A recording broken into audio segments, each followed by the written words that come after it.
ప్రభుత్వ దుకాణాలు ఉంటే అసలు స్కామ్ ఎలా జరగద్ది అని. అర్థమైంది మీక? షాప్స్ ప్రైవేట్ వాళ్ళే కాదు కదా, అన్ని గవర్నమెంట్ షాప్సే కదా.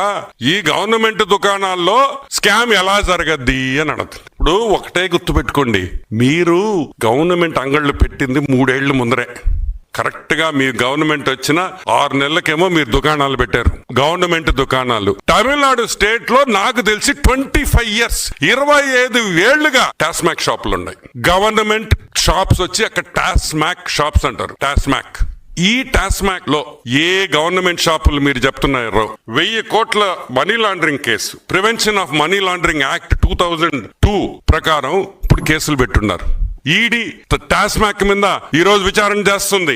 తమిళనాడు గవర్నమెంట్ షాప్స్ లో జరిగిన స్కామ్ ఇప్పుడు ఈడీ వెనకబడి ఉంది, తీస్తా ఉంది డేటా బయటికి. ఒక్కొక్కసారి అనుమానం వస్తుంది నాకు, ఏమో మీరే తమిళనాడుకి పోయి మొత్తం తెలుసుకొని వచ్చి అక్కడ ఇంత జరుగుతుంటే మీరు ఇంత చేశారా అనే అనుమానం కూడా ఉంది. ఈ రోజు టాస్మాక్ షాప్, ఏ గవర్నమెంట్ షాప్స్ లో స్కామ్ ఎలా జరగద్దని మీరు చెప్తున్నారో పోయి టాస్మాక్ అని గూగుల్ చేస్తే మొత్తం డేటా వస్తుంది మీకు.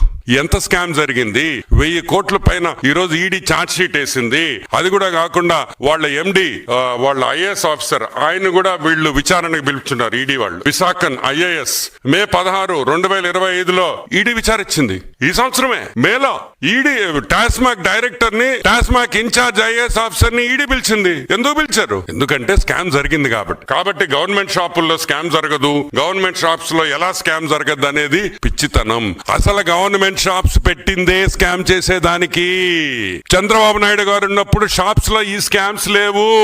మీరు ప్రైవేట్ షాప్స్ ఉంటే బయటకు లీక్ అవుతుందని చెప్పి మీరు గవర్నమెంట్ అంగళ్ళు పెట్టి ఈ స్కామ్ చేసి ఇంత మందిని, ఈ బ్రాండ్లు పెట్టి ఎంత మందిని బలి చేశారనే విషయం మేము అడుగుతా ఉన్నాం.